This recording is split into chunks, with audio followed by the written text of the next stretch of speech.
Là, le 26 mai, on a décidé ensemble de construire une étape supplémentaire pour faire face au bras de fer qu'a enclenché le gouvernement il y a maintenant plusieurs semaines, notamment sur deux dossiers fondamentaux qui sont la réforme du service public ferroviaire et son démantèlement, et puis la question de la sélection à l'université. Et ça va être une étape nouvelle, importante, quasiment inédite, où il va y avoir une alliance entre les différents secteurs qui luttent à leur manière contre cette politique-là. Et je crois que c'est tout ce qu'on attend, c'est pour ça qu'on appelle ça une marée populaire, parce que montrer qu'il y a le nombre, il y a la confiance et il y a la détermination, et c'est ça l'objectif. Et ça, c'est quelque chose qu'on est en train de construire à partir de maintenant. C'est cette réunion syndicale politique, ça c'est important aujourd'hui. Chacun, depuis le début, construit la mobilisation à sa manière. On a le mouvement syndical, il y a les grèves, il y a les luttes, il y a les occupations, il y a des organisations politiques qui ont décidé aussi de se fédérer. Et là, la nouveauté, c'est qu'on se retrouve, qu'on l'assume et qu'on le fait ensemble dans le respect de la diversité des uns et des autres. Et je crois que c'est aussi un signal super fort que beaucoup attendent dans ceux et celles qui, par exemple, sont dans la grève, sont dans la lutte, sont dans l'action. C'est le cas notamment à la SNCF, dans les universités, mais aussi dans le privé, parce qu'il y a des choses qui se passent aussi dans le privé. Je pense à McDonald's, je pense à ce qui se passe chez Carrefour et ailleurs encore. Je ne sais pas, mais la CGT était représentée, nous sommes dans ces murs, quand même, il ne faudrait pas le perdre de vue. C'est en soi, oui, mais en soi, c'est un signe aussi fort que tous les autres. C'est un événement vraiment de grande portée. Et je veux dire aux syndicalistes des syndicats dont la direction nationale ou les confédérations nationales n'appellent pas, qu'ils ont leur place aussi le 26 mai. J'ai d'ailleurs trouvé que le ton qui avait été utilisé par le leader de Force ouvrière est un ton assez modéré. Il dit, nous par principe on ne manifeste pas quand il y a des organisations politiques, mais il n'a pas dit qu'il faudrait que les organisations politiques s'en aillent. Il donne sa position. Alors, je crois qu'il y a là aussi de la souplesse, de l'élasticité. On va voir des gens, pardon. La CFDT était moins modérée dans ses propos, plus ferme quant à contre le mélange des gens. Bon, écoutez, chacun a son analyse, j'ai pas envie trop de commenter, mais je voudrais indiquer que les gens n'ont pas deux têtes, ou une tête coupée en deux, avec un morceau syndical et un morceau politique. La tradition du syndicalisme français, au demeurant, a toujours été que le syndicalisme portait un projet de société. Et c'est vrai de la CGT, de Force ouvrière, par la charte d'Amiens, que je vous invite à aller lire, pour savoir ce qu'elle dit vraiment, et même la CFDT elle-même, dans ses fondamentaux, quand elle est passée de la Confédération catholique qu'elle était à la CFDT qu'elle est aujourd'hui, il porte un projet de société, donc ça n'a rien d'anormal.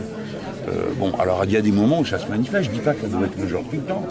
Nous, on n'a jamais prétendu aller dans les entreprises, organiser l'action collective, jamais.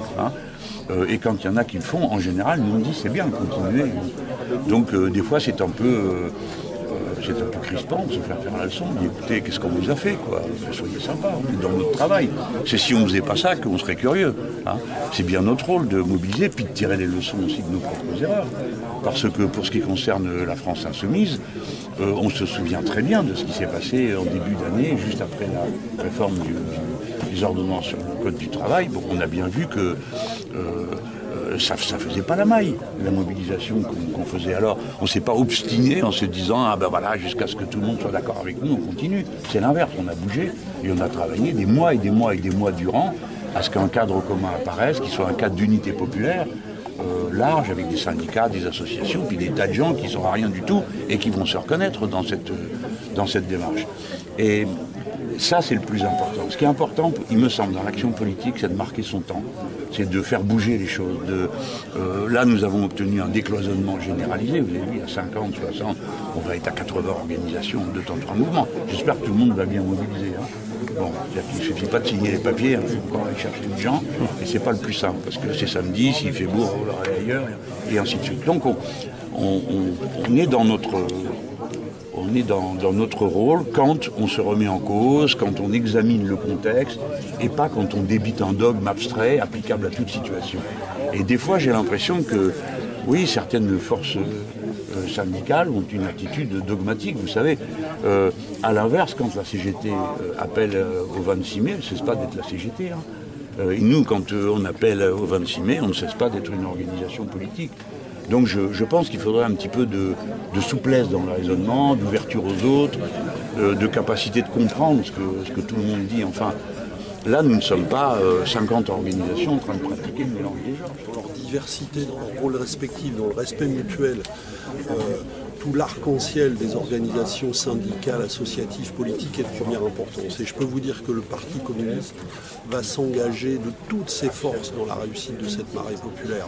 Parce que nous sommes dans un moment décisif, il faut faire gagner les mobilisations sociales en cours, il faut stopper et faire les politiques de Macron et les faire reculer, il faut créer de l'espoir et ouvrir des portes à l'alternative. Et les communistes vont être dans les semaines, dans les 10 jours qui restent, totalement engagés dans ces mobilisations pour les faire réussir au plus haut niveau possible. C'est un enjeu de première importance pour le pays et je le répète, pour faire gagner les mobilisations sociales engagées dans cette session. L'union fait la force. L'union fait la force. Et en tout cas, j'ai toujours défendu ce cadre unitaire depuis le début. Et plaider et militer pour que syndicats, associations, partis politiques mettent leurs différences dans leur poche. Ce qui est en jeu est trop important pour que finalement on se batte divisé et éparpillé.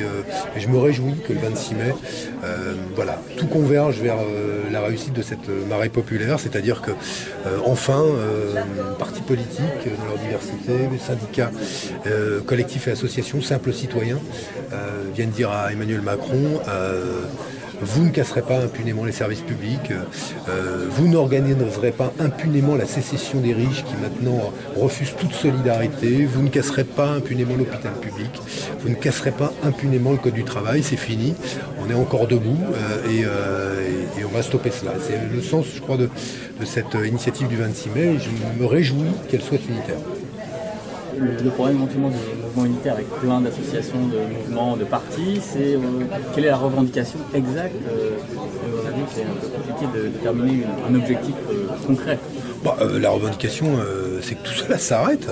C'est-à-dire la remise en cause des services publics, la remise en cause de l'hôpital public, aujourd'hui dans ses moyens, la remise en cause du statut des fonctionnaires, la fragilisation des salariés quand ils veulent défendre leurs droits, les universités où on installe la sélection, les impôts que ne payent plus les riches et la CSG que payent les retraités. Tout ça, je veux dire que ça cesse. Il y a 1000 revendications, alors on pourrait... et c'est ce qui réunira toutes ces personnes. Il y a 1000 revendications, mais il n'y a qu'un coupable. Et ce coupable, c'est Emmanuel Macron. C'est lui qui organise aujourd'hui, je le redis, la sécession des riches, le fait qu'ils ne payent plus ce qu'ils doivent pour que ce pays tienne, c'est-à-dire qu'il y ait des services publics, des écoles, des hôpitaux, etc. etc. Donc il y a peut-être 1000 revendications, peut-être 1000 messages, et je m'en réjouis, mais il n'y a qu'un coupable. Et ce coupable, c'est Emmanuel Macron, et il y a aujourd'hui unité, celles et ceux qui résistent et luttent, pour le dire, et le dire clairement, et je crois que c'est en soi une formidable nouvelle. Elle est unitaire. Et c'est ça qui est joyeux, c'est qu'il y ait l'unité de toute la gauche. Et ça, c'est sans précédent depuis très longtemps. Et on ne peut pas battre Macron sans unité de la gauche. Donc c'est avec joie qu'on se lance dans cette initiative du 26 mai. Maintenant, nous sommes 50 organisations et ceux qui sont intervenus en notre nom à tous ont dit chacun compte pour un, chacun participe, chacun est sur le même plan pour que tout le monde se respecte et que tout le monde ait envie d'être là. Et que ça dépasse les 50 organisations parce que quand il y a de la joie dans une mobilisation, eh bien, il y a beaucoup plus de monde, il y a beaucoup plus d'entraînement, il y a beaucoup plus de dynamique. C'est ce qu'on essaie de faire pour dire stop à Macron quand il veut casser nos droits sociaux, notre sécurité sociale, quand il veut une société post-salariale, une société sans statut, quand il veut supprimer les cotisations sociales, quand il veut casser les services publics et la SNCF. Donc il y a quelque chose derrière la bataille pour l'égalité sociale, pour un modèle social et qui est de résister à ce fanatisme libéral qui est aujourd'hui incarné par Macron. Donc la joie, la force, le mouvement, le raz-de-marée populaire contre un gars qui finalement est président mais qui a des pieds d'argile. C'est à nous de les lui rappeler.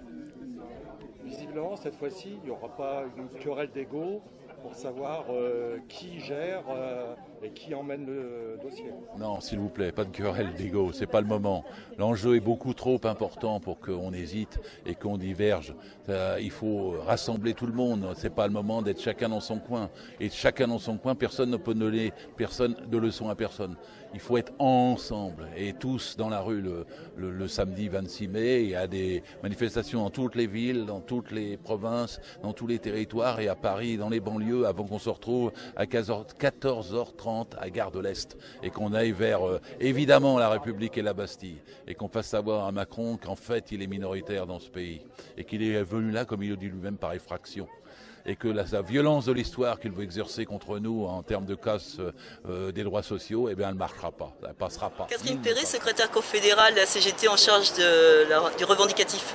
On a considéré que compte tenu de l'urgence sociale, de la multiplicité des luttes, notamment les cheminots, je pense évidemment, qui sont en lutte depuis 20 jours, il y avait nécessité de se parler avec le mouvement politique et avec les associations et de construire une initiative qui permette de dénoncer tous ensemble la politique économique et sociale de Macron, mais aussi celle du patronat, et de voir ensemble quelles alternatives sociales on pouvait construire plus largement en choisissant un samedi et en permettant à tous les citoyens qui ne sont pas encore dans la lutte, qui ne sont pas en grève, voire qui ne sont pas syndiqués, de pouvoir ce jour-là dire avec nous ce qu'ils veulent dans ce pays en matière de progrès social.